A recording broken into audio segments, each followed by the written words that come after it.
વડીલ તમારું નામ બોલો. મારું નામ જસુભાઈ મોહનભાઈ ઠાકોર, અડાલજ. કયા ગામથી? અડાલજ થી આવો છો.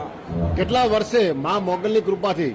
66 વર્ષે મા મોગલની કૃપાથી બેબી બાબુ બાપુના કહેવાથી આવ્યા. બાપુના કહેવાથી તમારા ઘરે તમે 66 વર્ષની ઉંમર છે તમારે, અને દીકરો ને દીકરી બંને જોડવા આવ્યા છે. બંને દીકરો દીકરી. વાહ વાહ વાહ. આ દીકરી અને દીકરો તો બેટા બાપુની કોઈ ઓકાત નથી. બાપુ શું આશીર્વાદ આપે? આશીર્વાદ મોગલ આપે.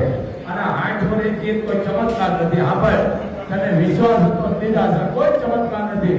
પણ દીકરાનું નામ માધવ ને દીકરાનું નામ દીકરીનું મેઘના. હવે ના માતાજી જે છે ભણવાની તને વિશ્વાસ પણ દવા નથી. આની માં કોણ છે? અરે વાહ વાહ બેટા, તું તારા બાપના ઘરે આવી છે બેટા. બાપની દીકરીની શરમ હોય, કારણ કે તારી માં આયા, તારો બાપ આયા માં. અને હાથે પણ અંધ શબ્દ રાખ્યો બાપ.